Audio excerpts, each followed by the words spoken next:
evening from New York. In both the small and big picture, it represents the breakdown of government, a knowing, hands-off, recklessly minimalist approach, an a la carte system that openly invites specific destruction in the short term and the deconstruction of basic governmental services in the long term. In our fifth story, the home that was allowed to burn to the ground over a $75 fee not paid, now drawing the cheers of some conservatives eager to defend the policy and blame the victims. With local county authorities evidently unmoved by this, the home of Jean and Paulette Cranick burning as firefighters watched because the Cranicks had failed to pay their $75 subscription fee. Join me now once more from outside where his home was, Jean Cranick. And Mr. Cranick, we thank you again for your time tonight. I know it's hard to believe that people could be that cold, but they are. How do you respond to those people who are saying today that you got what you deserved somehow? Well, I respond to those people like this.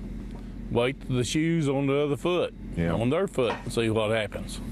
It happens to anybody. I don't care. You forget things. And I did. I'll suffer the consequences for it. So I'm not a freeloader.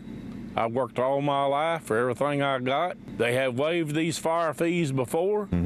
They waived them up here at my son's house. And 3 years ago in December, they waived them at over on another road over here in out of town and saved the guy's house. My understanding is that you've heard about some of the coverage on some of the other cable networks today about this, people who said that it doesn't matter, that rule has to be enforced. What do you think about that point of view, the coverage on Fox News, for instance?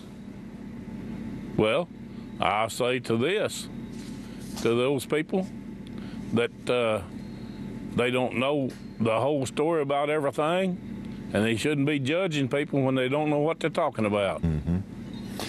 The idea that that this has to, if they had somehow gone in and put out the fire without you having paid, that would hurt the system, that would punish all the people that did pay. Does that make any sense to you? No, it don't. Because I would have paid. I offered to pay. I told them I'd pay whatever it took. What's the reaction of your neighbors to this? I mean, you mentioned your neighbor was willing to pay on the spot as you were as this fire was going on. Has it generally been compassionate and neighborly? Most everybody has been compassionate and neighborly. And I talked to a guy from the city today. He lives up in the city. And he said he hated it. But that was their rule up there, but he hated it that it happened, and the way it happened and everything. He hated it. I understood some of the firefighters went home and was sick. Some of them even cried over it. I appreciate it.